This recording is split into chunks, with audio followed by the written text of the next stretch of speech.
Arganissima, New York. Your exotic skin, hair, and beauty source, and your one-stop shop for all your natural and organic skin and hair care, featuring authentic organic Moroccan oil and prickly pear seed oil and much more. Bringing you only the best, straight from the source and proudly produced in the USA. So what are you waiting for? Shop today at www.arganissima.com. Arganissima, New York. Your beauty.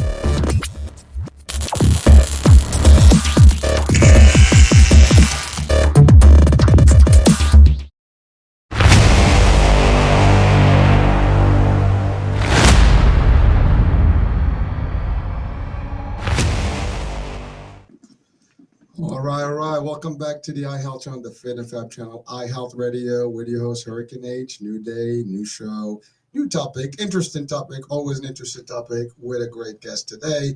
And so it coincides today with the Women's International Day. So from this platform, we want to dedicate this particular episode to all the women around the world and wish them happiness, health, and prosperity, wellness, you name it. And with me, I have someone who dedicates herself also to women and their health and just well-being. So with me, I have Lisa Dahl, and she is a nutritionist, I guess. You know, that I would put her in that category. She does a lot more than that. She's a coach. She does a lot of stuff, and again, she'll tell us more about her background and what she does. The focus today is really to teach folks and at least share with them opportunities to be healthier through intuitive eating, and we'll talk about what that means as opposed to diet, and we'll see how that all plays. And that's a very difficult thing sometimes, just hearing it, eating without diet, and what does that sound like? What does that mean? Fitness always is a big part of this, and we're going to talk about this and tie it all together. So, Lisa, welcome to the show. How are you today? I'm good, and I'm super excited to be here on International Women's Day and really giving women a voice that they are so much more than the body or the vessel that they are in. So it's a great topic for such an important day. It is, and you know what? Listen, I'm surrounded with women. My mom, my wife, my daughter. I mean, my family, my friends. So my coworkers, and we love women all over the world. And yes, you're right. It is important, and there is more to the health. And women specifically, they have different, I guess, ways of dealing with health and fitness and so on and so forth. So it is important to share with them like some of the tips and the opportunities that they have. Because again, one thing that we come across, especially on the channel, I've had a lot of shows and we talk about fitness and different programs, different diets, and plant-based and so on and so forth. But there's always that big question, as we quickly referred to earlier, about the I guess how to really lose weight, stay healthy, and all that stuff. But most of the people do that with a form of a fitness, format and or program, and or a diet version. And your formula kind of takes a little bit that whole edge. So let's talk about, first of all, let's talk about your background. I think that's more interesting to start, and then we can go through the whole deep dive here. Awesome. So I'm Lisa Dahl. I'm an intuitive eating and body image health coach. And I work with women to help them undiet their lives. So really helping them to get out of their heads and into their bodies. As dieters, we are very stuck on rules and directions, and you can do this, you can't do that. Intuitive eating is all about getting out of your head and being in your body. And I like to say that I help women learn how to listen, trust, and respect their bodies to be happy, healthy, and confident at any size. I am 100% weight inclusive.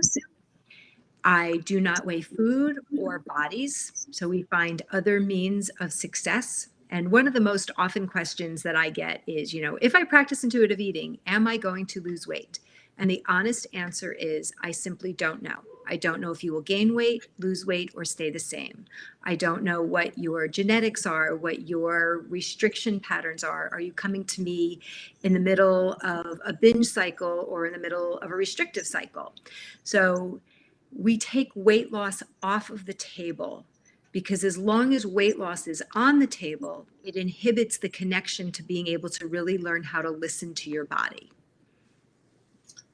Well, that's a pretty interesting, intro right there because watching people are watching right now, listening, and they'll be like, "Oh, wait, weight loss, you're not giving us any guarantee one way or the other." I know. By the way, I don't think anyone can ever give guarantees to anyone when it comes to health. I mean, when it comes to weight, the science says that 95% of us will regain the lost weight plus additional weight.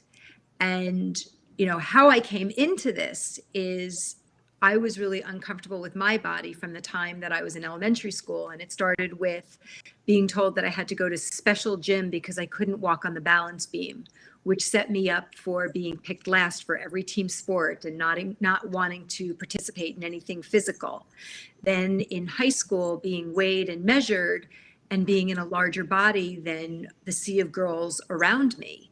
And I started dieting at the age of 12. I always say I grew up with the world of, Weight Watchers, Miss America pageant, and Snackwells. We lived on low fat everything, counting calories. And for the last 40 years, I spent dieting.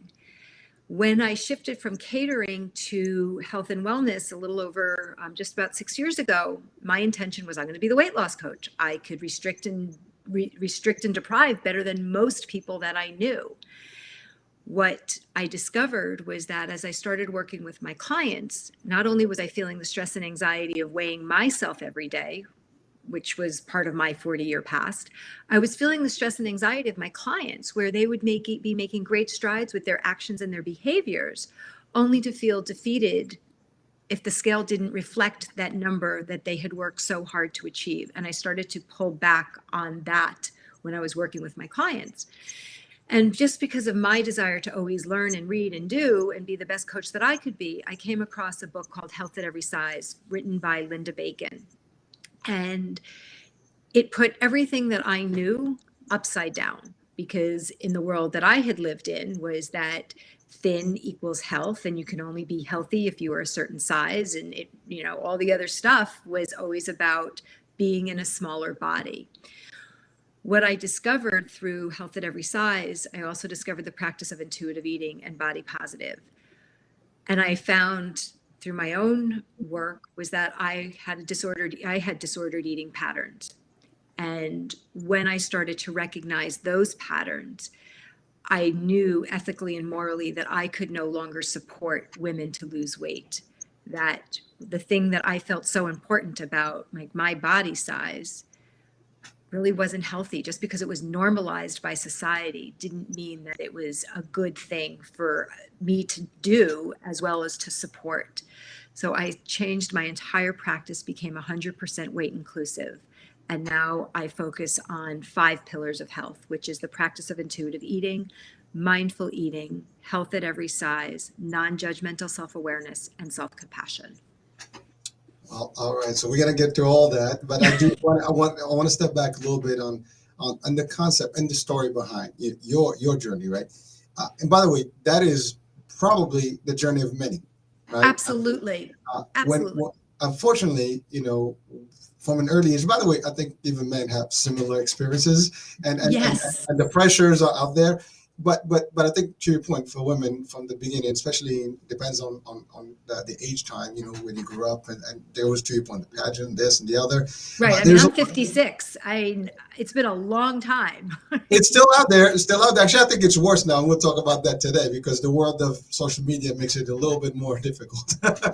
but you're right. Like, the concept where, and I've had actually a different show similar to the concept where people actually are looking at you because of your body and size and stuff, and then you feel like literally you don't belong, or you have to make tremendous changes to fit in, and that's sometimes psychologically not the right way to do it, because then you go extreme.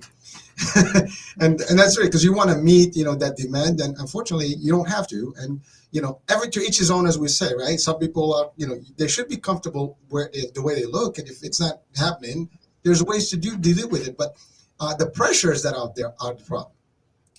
It's the diet culture. It is the shackles of dieting and diet culture that has us thinking and believing that we have to be X to be accepted. And it has to do with, ethnicity and the color of our skin and the size of our body, that it's all comes down to social justice issues. And how do we, my goal when I work with women is for them to feel, for them to focus on how they feel in their body, not how people are looking at their bodies. So that, women are typically objectified. Getting out of that, trying to change that narrative, my body, my business, it's really not for you to comment on. And how do we get out of that mindset and really work on how do you feel in your body based on your actions and behaviors? Health means something different to everybody. It's not for me to tell you that this is health. How I view health and how you view health are going to be two very different things.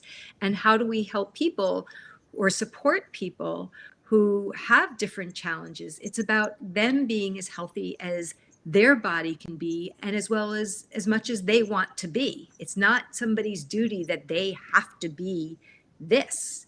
What's comfortable for them? What's important to them? And what kind of privilege or lack of privilege do they have? We think that, it's not about the food. Where are you coming from? What is your availability to food? What is your food story? What are your parents telling you or your caregivers telling you about what is acceptable? Because as children, we learn and, from modeling our parents. So if you have a parent, I'm going to just use the example of a mom. If you had a mom who spent her whole, your whole childhood saying, I don't like my body, I'm not going to be in a picture, I can't eat this, I can't eat that. And you have this child looking at this mother who they love. She hates her body and they look like her. And all of a sudden they start to hate their body, because how could they like their body if they look exactly like the person who they love and adore who hates their body? How do we break that cycle? Well, you're touching on some serious points here. I mean, a lot of this is also like psychological, and we're talking about the weight and the health part, and I want to touch on that also in a minute. But the idea is, to your point, if you love who you look like, what you look like, and how you feel, that's a key thing. I mean, it starts with you, and we use that in every, like, even your life. I mean, your health, your life, your style, your way of living, your lifestyle. You shouldn't worry about what people think, right? And that's a big deal. You should. Yeah, I mean, by the way, some people don't really care, right? And actually, that's not a bad thing. I mean, I'm maybe one of those borderline. I do worry about like what people think to a degree. I mean, we all do. There's a conscious level where you want to know where. But to be honest with you, no one can change me. No one can do things for me. No one is invested in my body or my health or my sanity, right? So it starts with you, right? Anything you do, it's us, right? Personally, we have to make those decisions, the conscious decisions, and make things. But you're right. Sometimes we are influenced by what we have around us. Our parents are first. Remember when I talked about women in my life? I started with my mom. That's where it started. Yep. Then my wife, and that's the biggest chunk of all of it. Then you have your kids too. Right? My daughter has an influence in a lot of things. But really, for women listening, watching right now, this starts early on. To your point, there is you're looking at your I guess role models, your mom, or your aunts, or your their friends and your their caregivers, your caregivers, exactly. Everybody, and then you have also people from school, for example. You said it yourself. You're at school. There is a lot of influence right there. Those can make a difference. And then social media. Well, we'll talk about that because that's the new generation. That's a whole other animal. I mean, what before social media, we had movies, similar. We have marketing campaigns. You look at models. That's like, you want to look good, you got to look like Barbie or Ken, right? Those are like the main, visuals that we've always had. So there's a certain look and profile everybody should look. You want to be in a beauty pageant, this is how you look. You want to be in a magazine, this is how you're supposed to look. That changed over the years. I mean, we've gone a long way. I mean, that's the good news. It's small. It's inching. It's we're starting to see the change, and it has so much more to go. Well, you are doing a difference. You are making a difference because, and that's when I want to talk about what you mentioned about your health and my health. Everybody's health different, right?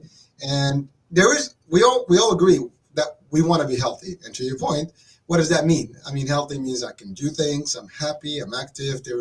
I'm physically fit internally, and not necessarily the size or shape, but I'm talking about how's my cardio, how's my heart, how's my inside. So there is that level of health. But then also there's the visual health, right? I mean, you don't want to be extremely, let's say overweight or obese or something. That you could. That's You could. and that's part of the challenge, is that you can be in a larger body and be healthy, because it is not, in my opinion, it's not about what I see or the number on the scale. It is about your actions and your behaviors. It is about, what is your stress level? What do your relationships look like? What's your financial health? We're so ingrained to believe that nutrition and movement and exercise is, 80% of your health. What I go by is that it's only between 15 and 20% of your health, that there's the stress and the discrimination that causes the changes in your body is so much more harmful than body weight. And it's really changing the paradigm on what health looks like. And if somebody had told me 5 years ago that I would be having this conversation, that the number on the scale doesn't matter, I would have said, no way, no how, that's just not possible. How could I do anything differently than I am? Until I started to dig into the research and realize the harm and the messaging that I absorbed, that I no longer could be part of that dialogue. And by shifting where I'm looking, what I see, who I work with, how I work, has changed significantly. I cannot believe, it always astonishes me that I don't stand here and say like, oh, I weighed myself today and blah, blah, blah, blah, blah. And I ate this, this, and this. I have years of food logs. You talk about boring reading because I was only allowed to eat. Changing my relationship to food and my perspective on my body has changed my life significantly, personally and professionally. And that's the gift that I want to give to others. And you are doing it. As a matter of fact, it's funny because the minute I talked about obesity and weight, you jumped in. That shows your passion, and I love that. And actually, what I was trying to get to is as in the health world, that's kind of like the concept, right? You possibly cannot be healthy if you look a certain way, and I think that's really the main stigma, the main visual that everybody has today. And there's reasons behind it. There's potentially some type of science available to that. There's some research that can support it. But there's marketing, there's industries, there's all these things that all kind of tie into like what that leadership. But I think what you're talking about is deeper than that. I am feeling healthy. I know I'm going to live a certain amount of time, and I'm happy with my body, and that should be it. And I think that's really what the core here, because at the end of the day, if I am able to do certain things, I am. And by the way, I see a lot of people that are actually, and they're happy in their skin no matter what. They're happy. They're more active, more agile. They do everything, and they don't care because it's what makes them feel comfortable. And now the question is, how do we help them to your point now, to be healthier in terms of their own inner? That's a different story. And that's what your intuitive eating comes in. So let's talk about that. So intuitive eating is based on 10 principles versus on rules and regulations. So the 10 principles are rejecting diet culture. So that is the first thing that we spend a lot of time on, because people hear the word diet culture, but they don't really understand the impact. So diet culture is from all of the surrounding resources that really tell you that your body is not enough. It is from the medical community, it is from advertisings, from social media. It is the images of the before and after bodies, and nobody's showing you that before picture and that after picture really goes back to the before picture most of the time. Noticing the language, hearing it, seeing it, because people we have all been so ingrained that we just believe that it's true. When you start to dissect it, you start to say, well, who's giving me those messages? And then you can have the ability to say, well, is that true? And often it's not. Honoring, another principle is honoring your hunger. As dieters, we don't even know what our hunger feels. Many of us don't even know what our hunger feels like. You eat breakfast, you eat these things, and then you have lunch and you eat these things, and then you eat dinner and you eat it at a certain time of day.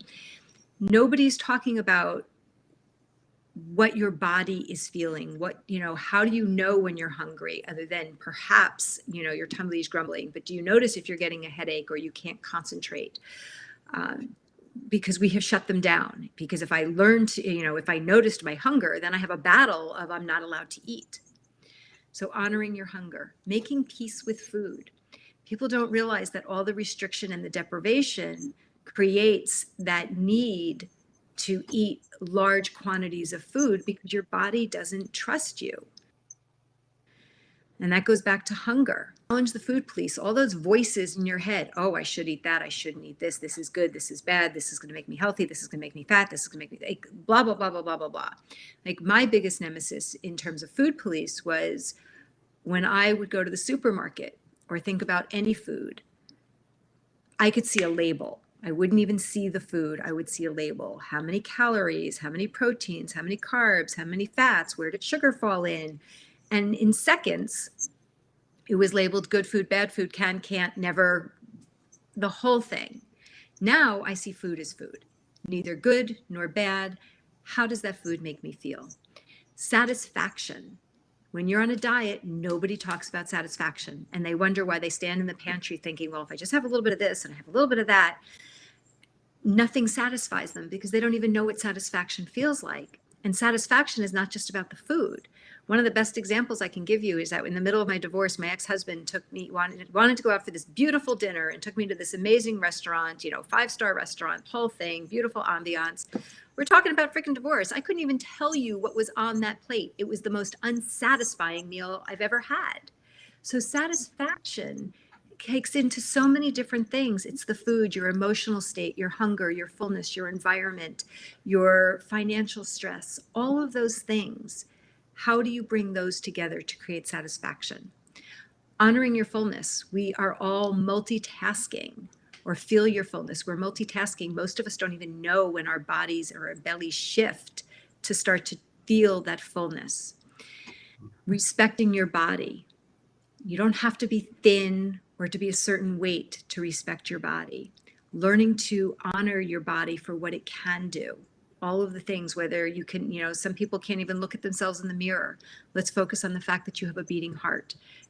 Because a respected body is a body that you will take care of far better than a body that you hate. Then it's movement versus exercise. Exercise has the connotation to shrink your body. Movement is about discovering what type of physical activity makes you feel good. Not for, I have to do X number of reps, not that I have to go do this. The best exercise, and I'm sure I would be surprised if you didn't agree, is that the one that you're going to continually go to and practice. And nutrition actually comes last, because often if you introduce nutrition, gentle nutrition, too soon, it breaks that connection where we have been working on how does your body feel, honoring your emotions with kindness, and getting out of that instant calorie math that so many dieters do so well, or managing their proteins and their carbs. And most of us have been taught that emotional eating is this horrible thing. And what happens if you change your perspective and you say, I'm noticing that these are the reasons why I'm eating. The food is really just the symbol.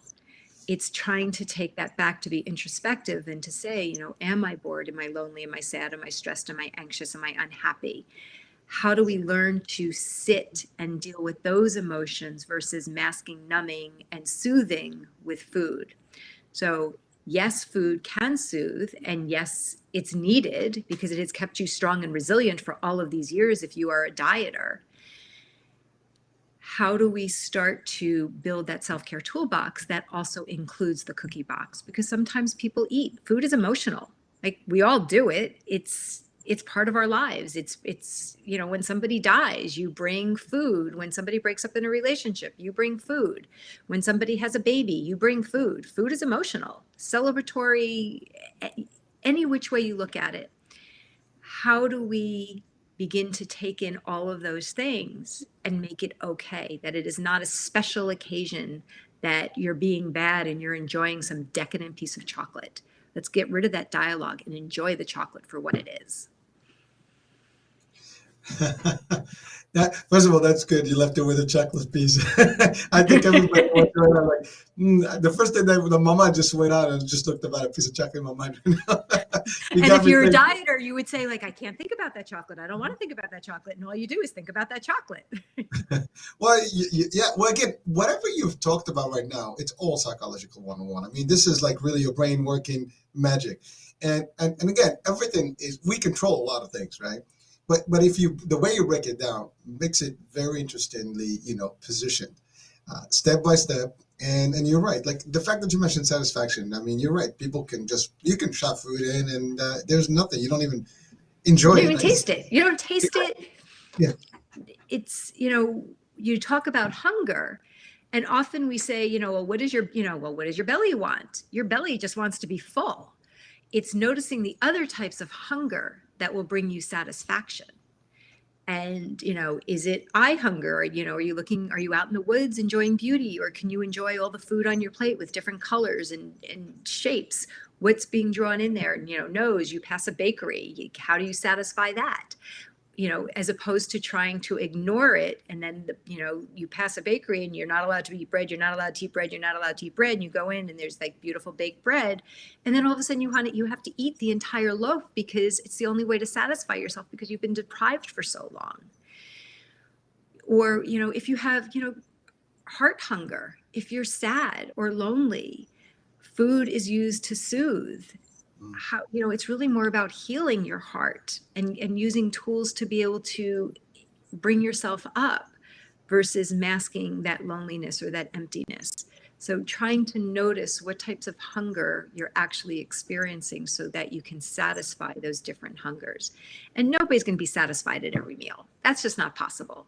It's about identifying what creates satisfaction so that you can practice being as satisfied as you can. And every once in a while, you're going to hit a home run and it's going to be amazing. Well, Lisa, you're talking about literally awareness right now. I mean, you have to be aware of everything and understanding what those things mean. And I think that's the problem with most of us. Because, again, we're not taught that. It's not something that you actually, grow up with. This is the formula how you're supposed to see food and do stuff. Where we grow up, we eat food since we're babies and we start getting, those things in. And then you start seeing, sweets and whatever. And then you get, at every stage, there's more stuff that you enjoy. And again, sometimes when you work, you have money and stuff, you can just indulge in a lot of things. We vacation, we satisfied in a way or the other, you enjoy with everything. And that's just the way it is. But being aware of exactly all these elements that you've covered right now is something new probably for a lot of us. We know about them, but we just don't apply them. Right. I don't think anyone Awareness. with that Right. list. My clients always say, we check in and they, tell me about your week, what kind of wins. Oh, I feel like a broken record. I noticed. That's what it's about. And going back to, as babies, we are all born intuitive eaters. We are all born trusting and loving our bodies.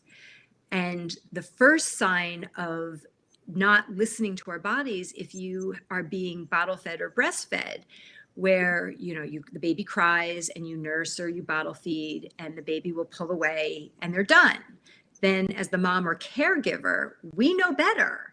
And we will try to, I used to call it topping it off because I would think, oh, I'm going to get another 15 minutes of sleep out of this. And what we're actually doing is that is the first signal that we're giving to our children, our babies, that we know better than they do. And they actually know better than we do. It's helping people go back to recreating how we started with intuitive eating. Then as we get a little bit older, and then the mom, the caregiver will say, well, no, you can't have that. It's not healthy. Okay, let me put that away. Good food, bad food. And our vocabulary starts to shift on what I'm allowed and what I'm not allowed. And then if it's a bad food, now I'm sneaking it. Now I'm like hiding it. And we start to create all of these diet patterns. When we shift our language with how we talk to our children, it starts to make a difference. So an example could be that dinner is at 6 o'clock and you have a child at 5:30. So a couple of different scenarios. And it's about setting boundaries, that if the child picks up an apple, all of a sudden, oh, you can have that, it's healthy. If the child picks up a bag of M&Ms, you're saying, oh no, you can't have that, that's not good for you. Instead, it would be better to set the boundary that you want them to come to the table with a healthy appetite. So not it's good or bad, it is not now. We're going to eat in 30 minutes. Thank you for being patient. And you know your child. Again, there's no black and white. If you have a kid that's melting down, maybe you need to change dinner time. So don't catch me that it's, you can't do this. It's learning to set boundaries, but without the black and white thinking that goes behind it. Because all of a sudden, oh, if it's an apple, you can have that. We want to take away that category. We want to remove that perfectionism of the good, the bad, the binary thinking. Well, I love your concept, and I actually, listen, I've had a lot of different discussions about health, nutrition, and there's so many opinions about it, and it's pretty wide range of opinions, I would say. And I personally subscribe to a simpler formula, which it kind of ties a little bit to your concept. I almost use all of them, and I explain, meaning that I eat what I want, I eat almost when I want, but I just watch what I eat, the quantities and stuff like that. So I do indulge with whatever I think of. And, we have enough days in a week, and that, as long as we're alive, we can still touch things that we dream of. Or we basically have some sort of a, you just crave them. You want to do that, you can do it. So if today, let's say in the day, right, good example, I was on the cruise, recently, and cruises are like, food everywhere, and you literally can just, die out of food in there, just keep eating. It's crazy, right? It's all free, it's available. You can buy food also, but for the most part, you can eat all you can eat anytime, all day long, or all night long, literally. So, and it's all delicious. It's all beautiful. It looks good in front of you, and it's very attractive. So how do you, control that? What I do is I go in the morning, I grab a little bit. Tomorrow I grab something different. At lunch, I crave fries. I'll get fries. I don't get them every day or 3 times a day, but that's just my style. So I do enjoy it, but I have a way of playing. Now, again, everybody's different, and I think that's where your formula is. Like, you can do all of this, and you can be you and enjoy it, but you just have to figure out. Now, I also add a little bit of exercise and stuff, but that's because I've always been, let's say, in the fitness or martial arts. That's part of it. But to your point, you don't have to do that. And so I love your example of a cruise. Big time. I have not been on a cruise, but everything that I have heard is about the massive amounts of food. And when somebody gets on the cruise, the first few days they eat. There's so much variety. They want to taste everything. It's endless. 7 days later, all of a sudden they're like, oh, I'm going to have a little bit of this. I'm going to have a little bit of that, because I don't like the way I feel with all of those foods, because it's kind of like they went in with restriction deprivation. They went into refeed. They got so used to it through something called habituation, and they started to dial back on the quantity of food because it was endless. They knew that it was coming. And that is the key when we're talking about making peace with food, is that knowing that it is always available. You don't have to eat every last morsel because you're never going to have it again. That's how dieters think, and I myself included, is that everything is about the Last Supper. Oh, I'm going to start my diet the morning, I better quick, get in that last pint of ice cream or whatever your vice is. But that cruise is just a beautiful example of how you go in and your eyes are wide and you're thinking like, oh my God, it's a mecca of food, and you just eat. And then a few days in, you're like, well, there's going to be so much more later. I don't have to have it all right now. And that is how we start to make peace with food, is that I don't have to have it all right now, because I can give myself permission to eat it whenever I want. It's going to be there. It loses its magical, mystical lure. And that's what we're talking about. And believe me, it works, because that's exactly what I do. Like, I know it's there, and most of it repeats itself. Almost every day you can have almost the same thing. Every day there's some special stuff that they add, but the standard stuff is consistent week in, week out, right? And so when you want fries, you know what they are. You want I don't know, hot dog or burger, whatever, they have them. I might just indulge once throughout the cruise to do that. So like a little bit of everything. in that same time frame, but without extravagantly going crazy one day and just get it. Like, because I've seen people literally, especially first time cruisers, they'll go in big trays and they have like literally 5 trays of things all over the place, and they don't even finish all of that. It goes half of it goes to And waste. and I'm guessing, a large quantity of people will restrict and deprive themselves for weeks coming into that cruise. They want to look the best that they can look. They have been starving themselves. They bought all these clothes. They're doing all these things. And then it's the food mecca, and the dam breaks because willpower doesn't really work when we're talking about refeeding a starving body. So there's so many things that are going into play when you see that buffet of such large quantities of food that it is just, all in.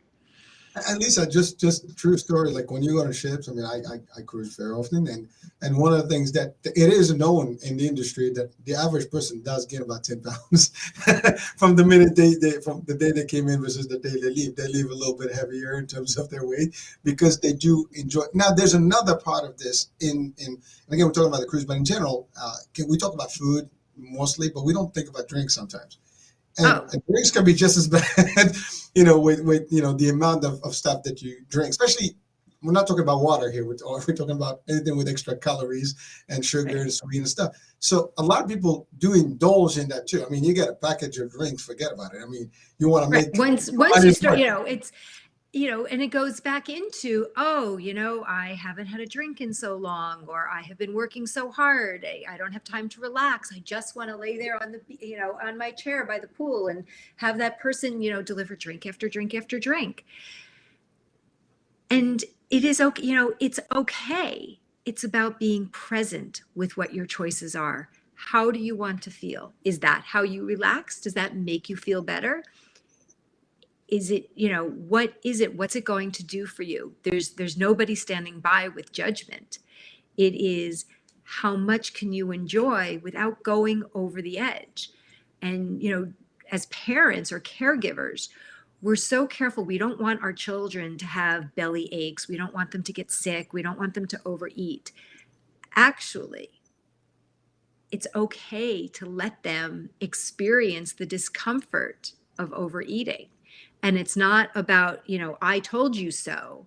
It is about how to turn that into a learning experience. I'm really sorry that you have a bellyache. Tell me what happened. Helping them understand and connect to their body. That if they had 3 cookies, they felt fine, but it was 5 cookies and the 2 donuts that put them over the edge. Letting them experience it, with boundaries. You certainly don't want somebody, going over the edge, but helping them have autonomy and to own up to their experiences so that they can start to regulate, what does hunger feel like? What does full feel like? What does overfull feel like? What does it feel like when I'm so stuffed I have to vomit? Help these kids experience these things. We're such a generation of protecting our children. And trust me, when I'm talking about this, I'm not excluding myself, I am including myself.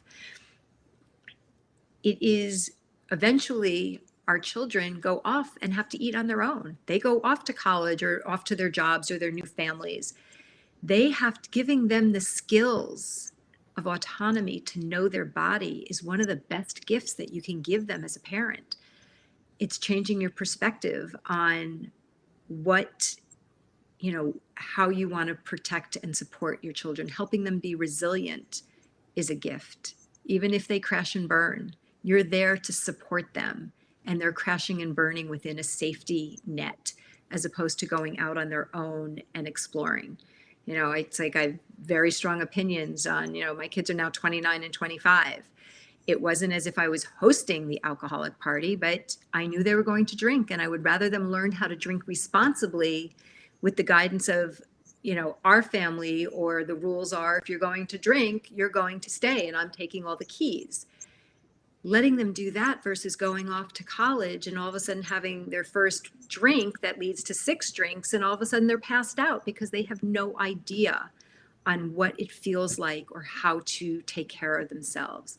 So it's really a gift to let our kids feel those experiences and to be there to support them versus to be the rule maker all the time.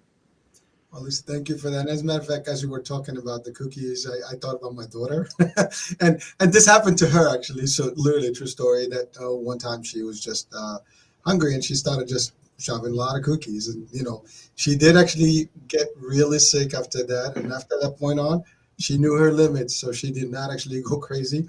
And now she's very careful about everything. Like she just eats that, and especially at night, she has her own measures. Like, I can't do this because I can't sleep, and and she hates like vomiting and all that. So Yeah, so nobody wants to. I mean, I know nobody likes to do that. I she mean, wouldn't, she nobody wouldn't even likes. take pills or anything. Yeah, no, I mean, listen, I trust me, I've had my share of those every now and then over my years, and and it's painful, and no one wants that experience. I mean, your body sometimes tends to reject certain food, and it's not good. Yeah. Yeah, we don't want to discuss people on the show right now, but if you're human, you've experienced it. I don't think anyone in this world hasn't experienced one of those moments. But again, to your point, the body does know when to stop you, and it will. And If we listen, and that's part of it. excellent We're point. tuning into listening. And I say it, it's like listen, trust, and respect. And it takes practice, it takes time, it takes patience to hear what your body what your body's saying.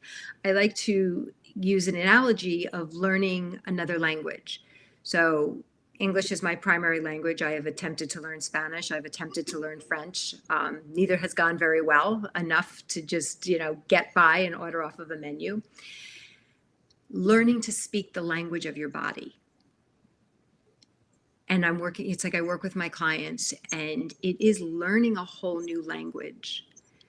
I have women who are just learning to identify what their hunger is. And the conversation is, well, maybe, I don't know.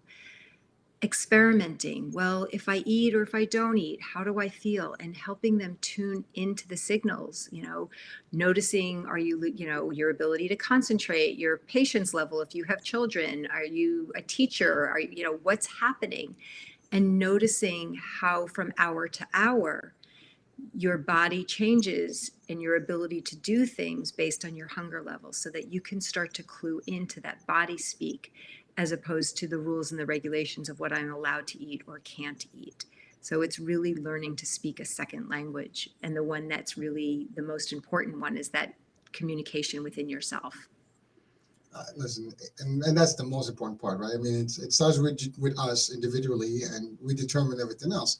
I mean, you are available as a resource to give guidance and help them find out that themselves, and but at the same time, it will take them to do the work. I mean, each individual person has to see what that means for them, and they will address it accordingly. And results may vary, as you said. There's no guarantee on what depends on how your commitment is, and that's everything else, by the way. It's like everything in life, work, career path, business. If you don't, take it to the level you Right. want, it's not going to work. But I look at it as, nobody is broken. I'm here to help them heal, and I'm here to help them support. I don't hold people accountable. And, I work with clients, in 6-month program, and I'm very clear to say that, this is the path. This isn't sign up today and you're going to magically have this amazing, wonderful relationship. This is your path to healing. And these are skills and tools that you can take with you. And there's other things that we do as we go past that 6-month program, because we're undoing typically 30, 40 years of dieting. You can't just flip that switch and turn off all that information that's going on in your head. It's really trying to create new thoughts, and a new modality on how you are going through the world and your connection to food in your body. And it takes time, patience, and practice, and self-compassion. Well, like everything else, that's good, right? It's if you Yeah, want to, you're there's, going to be patient. It doesn't happen yep. overnight. And to your point, especially if you're going to readdress and adjust things and really make changes, it's sometimes hard. It's difficult, and it's commitment, time, energy, money, you name it, right? But I wanted to touch on another element that many people listening and watching may have a question about. Now, we're talking about the mindset really about eating and how to approach the eating habits and changing the style and being comfortable. That's great, and I love the concept. But now someone can ask, well, What about illnesses? Does intuitive, eating help with, for example, diabetes and some other conditions? I don't know, maybe blood pressure, like sodium-based food. Because you mentioned earlier about labels, right? And most people look at labels for things like, sugar and stuff. You mentioned it, but there's you can eat a lot of stuff that don't have, those preservatives, addictives, and additives, all those things, and still be, doing good. So what do you say to that in your formula? So that's a great question. And I still promote the practice of intuitive eating, because when you have an illness, a lot of it is based on restriction and deprivation, and people can't adhere to it. It's no different than a traditional diet. So like my father is a type 2 diabetic, and he's been a diabetic for years. And we call it that, he plays the number game. And my mother is constantly barking at him is the only way. And I hope my mother is, whether she's hearing this or not at some point, but she's constantly, in his space about what he can or can't eat or shouldn't eat. The stress of that has a huge impact. And, he sneak eats because there's so much stress on what he should or shouldn't eat. How do we, you have to look at the bigger picture, because total deprivation doesn't work. So how do you weave in so that there's some balance, and understand that when you do this, this happens, and that it is a choice versus the total restriction and deprivation. I am not a nutritionist. I'm not here to tell somebody, this is what you need to do. But there are specialists out there who focus on intuitive eating and diabetes, and that they do work together, that there is a way, because the traditional route has people going, here's your plan. And then they show up at the doctor's office and nothing has changed other than they have to increase their insulin because they can't sustain the restrictions and the deprivations. So how do we learn to take a different approach, a more mindful approach, to help these people be able to be more in tune to their body, be more present, understand the consequences on when this happens, how to manage it, versus black and white on this is how you have to do it, because all of a sudden you restrict, can't take it anymore, and then you go into 2 weeks of a binge and your numbers are all over the place. How do you create balance? So Lisa, I think I got your concept a little bit. Let me see if I got it right.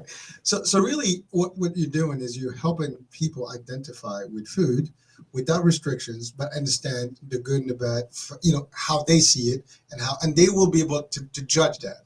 Am I getting that? It's how do they feel inside? What is their relationship? And, it goes back to the permission. It goes back to that example that we were talking about on the cruise ship. Even people with illnesses, yes, they have an illness. They still, their food rules turn into restrictions and deprivations. And we know that it's not sustainable. Most often it is not sustainable. So how do we change that dialogue? And, there's extremes on both ends. If you eat this, if somebody has an allergy to peanuts, I'm not telling you to go and see how your body feels. We know that you may die. We're talking about the broader scope on how to shift your relationship to food and live within the circumstances of what health is to you and your body, and trying to get out of the rigidity of yes, no. Maybe you can have 5 M&Ms, but you can't have a dozen M&Ms. Where is the balance so that it's not all or nothing, and learning that I can have this, but I can't have all of this. And that changes the conversation from I have to be good all of the time. No, I actually enjoyed the concept, because to your point, it's really, like I said, you can have it all, but you got to learn what quantities, when, and so you basically become more of a disciplined eater. It's more of a gentle eater, so that you're getting rid of that dialogue where, I broke my diet, which means I'm now bad. It's getting, when you don't have rules to break, and you're trying to, when you don't have those rules to break, you're not on a diet or off a diet. This is your everyday life. This is your here and now body. How do we embrace what I have today? Like, I have one client who's in a larger body, And she's originally from Brazil, and there's this beautiful place that she has talked about where she grew up, and she loves to swim, but she hasn't swam in a long time because she's now in a larger body.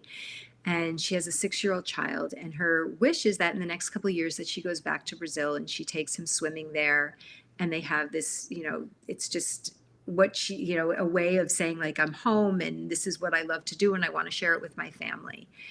And working with her for less than 6 weeks, she said, I signed up for swim lessons and I put on a bathing suit and I'm going to swim.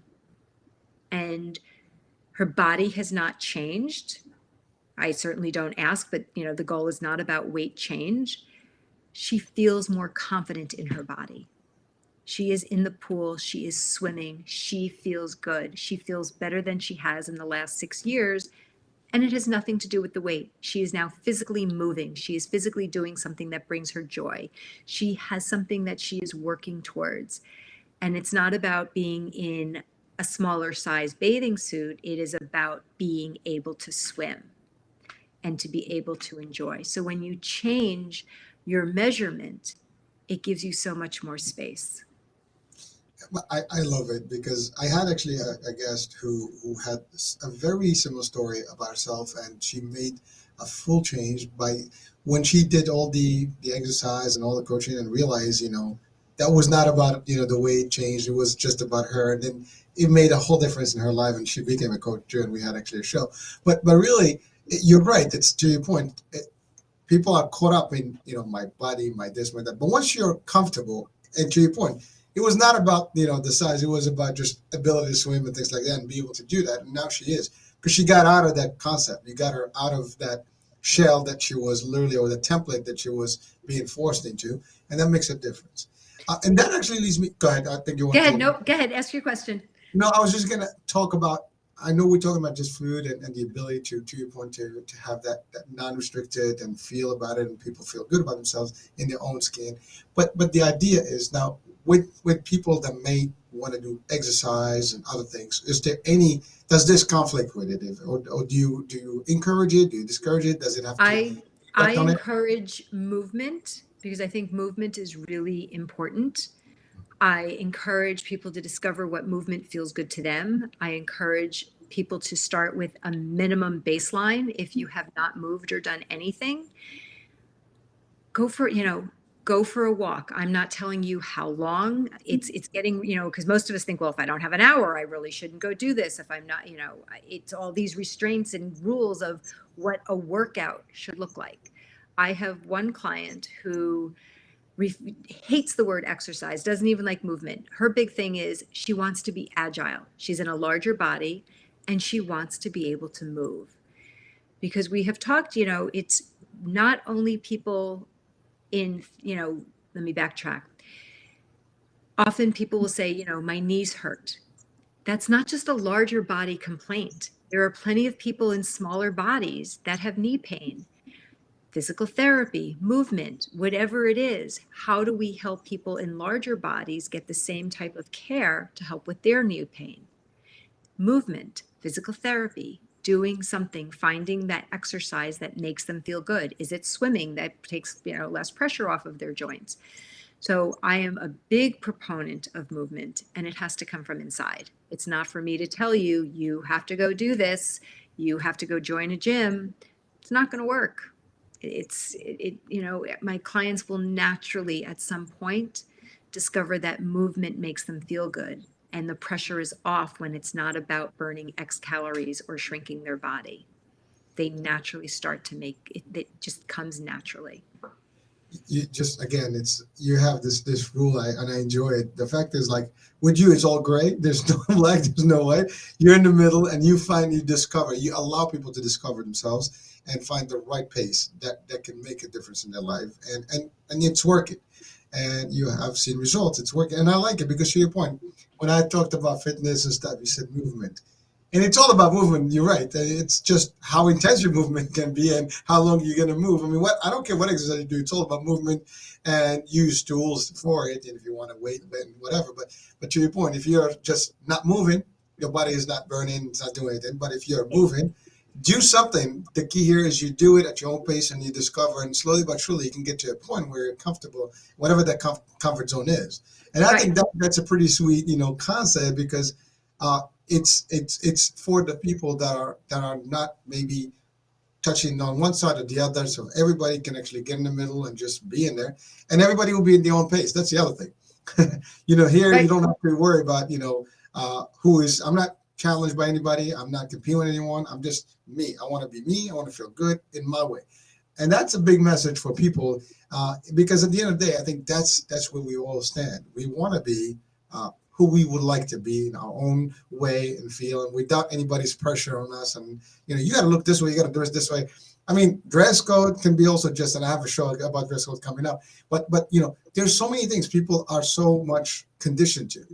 Now, earlier we briefly talked about social media and stuff, and we talked maybe TV and media, but social media now has become a little bit more aggressive when it comes to all this. So much going on, and too many of individuals getting into this world and sharing their own opinions and so on and so forth. And I think that sometimes it can cause a lot of people literally see this day in, day out, and they can change. It's influence. We're talking influencers. It's a big influence. I think it's even more powerful than the traditional media. And that's just my opinion. I think it's more aggressive because we spend more time now on our, platforms and cell phones and apps, and we see in all this. I mean, TikTok can take hours of your life. Facebook, you name it. I mean, it depends on how you use it, but some people are literally just taking all their intake from there, and it's a little difficult. In your case, people are coming to someone who is guiding them and giving them the direction and tweaking things and taking the time. But when someone is taking this road without any guidance, that could be confusing, and it can drive people to do crazy things. Right. So, social media is a huge thing. And think about how you've curated your content for what you see. It's all based on what you click on, who you follow, all of those things. So one of the things that I work with my clients on doing is shifting what they're seeing, so that they start to see bodies that look like themselves, so that it starts to become normalized. Because if you're in a larger body and all you see is a thin body, you go to, self-esteem, which is on the floor, and you feel less than. When your bigger body starts to be normalized and you start to see that there's a lot of people in big bodies, normal sized bodies, whatever normal means, that you start to feel more accepted and less isolated. And you start to focus on, like, I'm a big proponent of self-compassion versus self-esteem. So that when we're talking about social media, you want to feel like you're part of something, that you are not just the outlier. So when you shift what you're looking at and what you're seeing and what you're reading, it changes your ability to start to believe that you can be healthy in any size. I love it. I actually love the concept that you're real, and you hit on the key, because to your point, these algorithms know what you're seeking, and so if you look at something specific more than a few seconds, that's all it's going to give you. And so if you pick the right audience or the right messaging or the right profiles, then you will be in the right element. That's what you see more of, and the more you subscribe to those, the more you see more of that, and it changes all of that. I think that's all how it works in the social primarily. And so you already discovered exactly what that is, and you've hit on that, because that's a big deal. And it is true. You pick any topic, especially TikTok is big on that. You pick one, more than 20 seconds, you watch it, and the next feed is all about the same. And what's interesting is that I'll have weight loss coaches follow me. I will not follow them, because I don't believe in what they're doing. It's it's their choice. It's not for me to judge. It doesn't work for me. So I don't follow those people. They can follow me. I'm happy to share my information. I don't want my feed seeing their before and after pictures. That does nothing for me. And I'm no different than anybody else. I also need to keep myself safe so that I don't fall back into that diet, the shackles of diet culture, because it's so pervasive and it's easy to fall back in. So really learning how to set those boundaries and to protect what you're seeing. Like if I'm standing in line at the supermarket and I'm seeing a bunch of before and afters at the magazine rack, I'll flip them over because it just annoys me. It's like, we just don't need to see that. It doesn't serve anybody any good. Well, listen, I respect exactly that, but there's going to be always a different opinion about this, and there's the other side that says, well, you know what? No, you got to do this. You got so I tend to kind of listen to. See, I'm the kind of person that takes it all and just make my own formula. And You know? that's exactly it. I'm not pulling somebody over to the other side. I mean, I had one of the women in my group started out with, well, that's good for her. I don't see it in me. 6 weeks later, she's like, well, maybe, like, she's starting to see how it can be part of her life. And it's all about perspective, being open-minded, willing to change. I mean, through neuroplasticity, we can change we can change how we think. When we change how we think, we change how we feel, and how we feel changes how we, what actions we take, and that changes our final result. How do we change our thoughts? And it's about creating thoughts that are believable. I'm not telling you that you have to go from body hate to body love. Let's work on saying that, there's parts of my body, you know, my belly is wonderful. I get to snuggle my children in my belly and they really like it soft. Doesn't mean that I have to love it. It means that right now that your baby or your child loves it. And the next step might be, it feels really good when that baby is on my belly and I love that they're in there. How do you build that ladder little piece by little piece or rung by rung so that your brain can start to accept one small step at a time? Because you can't just say, it's black and it's white and then all of a sudden you're going to meet in the middle and it's going to be fine. But the practice of intuitive eating, like the way that I work with my clients, is that I want them to be in the gray. I want them to go for a C. I want to get rid of the perfectionism because the perfectionism keeps them stuck. And that's beautiful because, to your point, I mean, there's audiences and crowds that want to be in that level, but to your point, there's a whole bunch that just may not be able to do that, and so they need to have the right guidance and stuff, and to feel comfortable. And you hit on the power of the mind here, and it's funny because the last show I had was literally master your thoughts, and I think master your life or something of that nature. I think that was the time, and so it was all about the power of the thinking and the thoughts and how you can change your life by doing that. And you're right, it's all about adjusting, adapting, and knowing who you are. You don't have to subscribe to everybody's opinion. And by the way, I'm at a point in my life personally, in everything I do, I don't really care anymore what people think, and I just know what I want, and I'm going to go for what I want at any given day, and that's it, whatever that means. But I take opinions. It's all good. Come on in, send them over. But doesn't mean I have to subscribe to them. I take the good, the bad, and extract whatever I don't like. And that's exactly it, is that it's not all or nothing. It's, all that I'm talking about is, here's an alternative way to think. Here is an alternative way to start to be more comfortable in your body. There's no right way or best way to do it other than helping people understand that when you take that weight loss off of the table, it makes these things that much more possible. And it takes time. I wish everybody would just throw their scale out. Don't donate it because you're just passing along the torture. Take it, crash it, get rid of it. It's just a horrible piece of information that just has no purpose. Listen, I will take that advice. Now I want to get people to reach out to you. How do we do that? I mean, we certainly, I'm sure people are listening, watching, and there's got to be some folks that may be interested in your version of how it's handled and your program. And so where do we guide them? So the best place to find me is at Lisa Dahl, DAHL wellness.com. So it's lisadahlwellness.com. I have a free 5-day mindful eating experience. So it's a great way to dip your toes into seeing what we're talking about, being present when you're eating, some skills each day for 5 days. You'll get a simple practice. Going into the practice, I would love to suggest that you don't weigh yourself, that you stop whatever diet you're on and dip your toes in for an experiment and see how you feel, see what the experiment is. What I love about it is that the videos are 2 to 3 minutes. It gives you a taste of getting to know me a little bit better. There's some short couple paragraphs on each email, so they're not long, drawn out.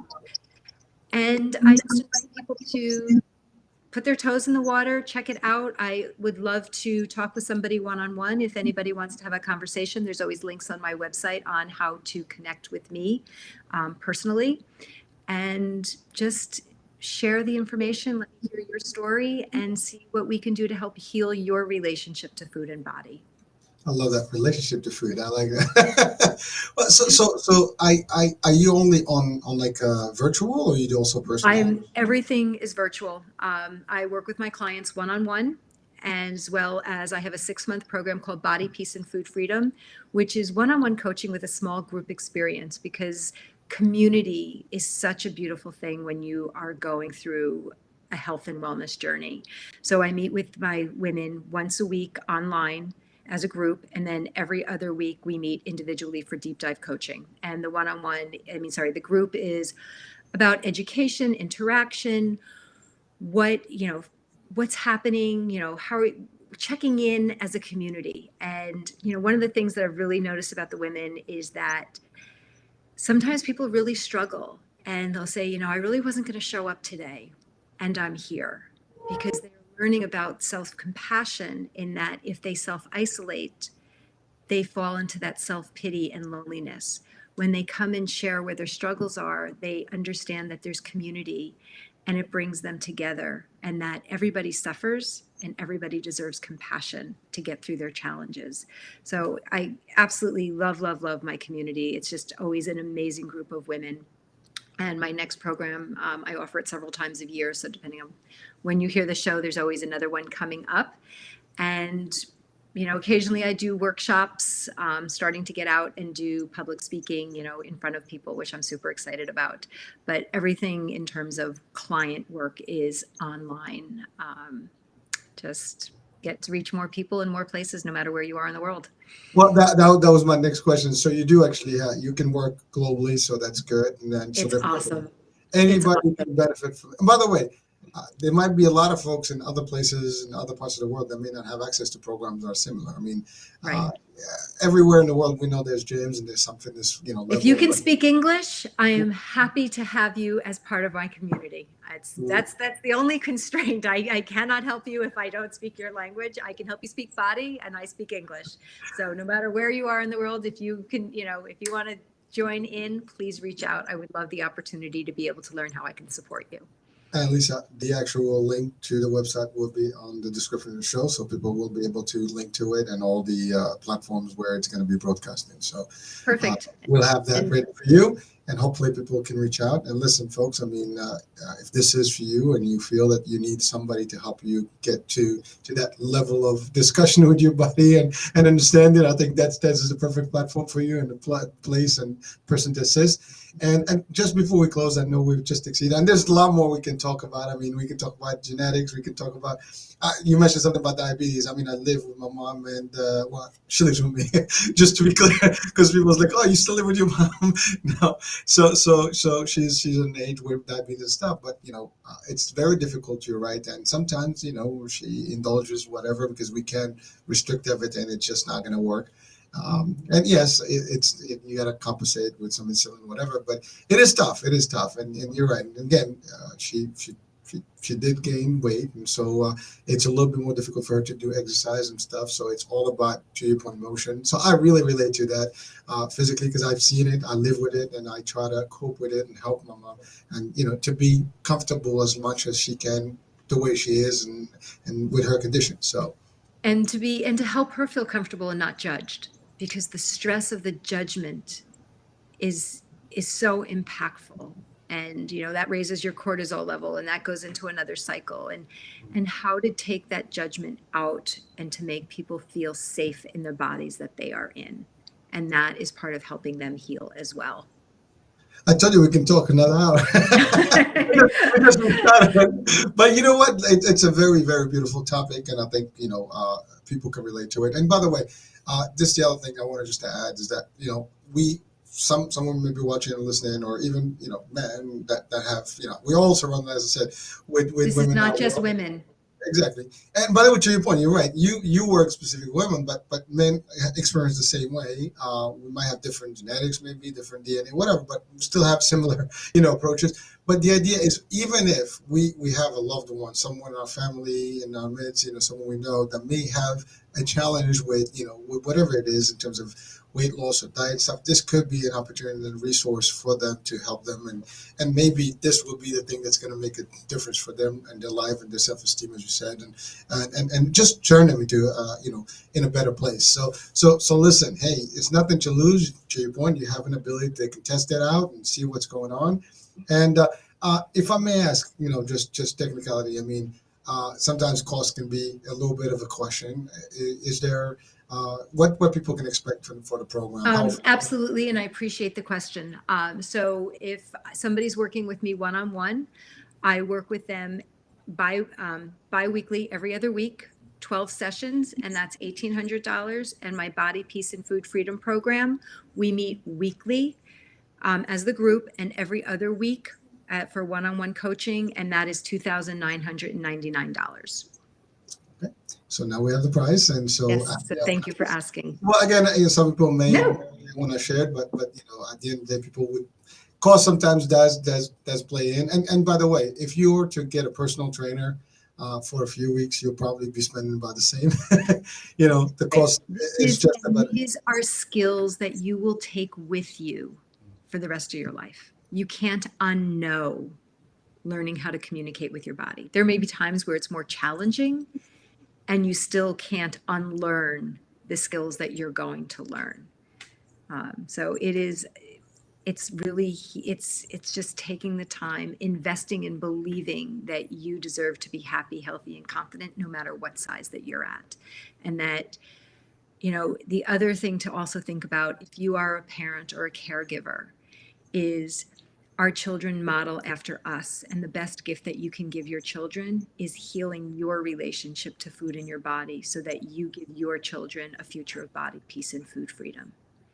So it really is an important topic. It is. Well, Lisa, just because you mentioned something about children, is there an age limit to who can be in the program? Just because some they have. I typically am working with women who are in their mid-30s and up. If a community came together of younger women, I would absolutely create another program to do that. But typically, just based on my age, I seem to be attracting women who are, late 30s and up. I'm 56. So it's always just trying to find the right person that you can relate to and have those safe conversations. And where you feel comfortable. If you are a young woman and you feel comfortable being with all different ages of women, come on in. I won't turn anyone away. I just am very honest with the makeup of what most of the women are. And it's typically like late 30s and up. And by the way, I love your honesty about it because that's important. And the thing is, the reason I'm asking is because your program is unique in a way. There's not a lot of it that I've come across to date. And I'm sure there's a very small group that folks that do what you're doing out there. And so therefore there might be a need even in the younger folks because again, it's needed. This is not, and I think more than ever, our new generation, the whole concept of body and size and weight has changed over the years. And so there's more tendencies right now to have a different, level of health, in the way that we've conditionally been used to over the years, right? So again, I just wanted to ask about that, if that's available as an opportunity. And certainly it is. So people, listen, it may not be the place you can look for other opportunities, but certainly Lisa is not going to turn anybody away. So, hey, why not, right? Let's create a different community. You never know. That's exactly it. So listen, we've come to the end of the show, but I do want to have, you just, maybe a couple of pieces of advice, in the last words, that, of wisdom that you want to share with the audiences here. Really, it is, think about, one of my favorite quotes is, life is messy and magical, and it's filled with disappointment and discovery. Be kind to yourself. And no matter where you are in your health and wellness journey, it's going to take time, patience, practice, and self-compassion. You're not broken. It's all about healing. And I just would love the opportunity, if this resonates with anybody, to please reach out and let's have a conversation. Lisa, thank you for those really true words of wisdom. I mean, I should put them on a meme and and frame them somewhere. Maybe I have to take this clip and just highlight it. I mean, I love it. I mean, by the way, that could play for a lot of folks, not just in this context. Well, the messy and magical comes from Christy Nelson of the Gratefulness. She wrote a beautiful, beautiful book called Wake Up Grateful. And it's just one of those quotes that has just really stuck with me and resonates. And I just feel like it's just very fitting of what my clients go through. And I truly appreciate it here. I appreciate it and resonates with everybody I think that's listening or watching today. So thank you for that. With that being said, Lisa, thank you for being with us. It's been real. It's been great, an honor. And thank you for the work you do out there to help people.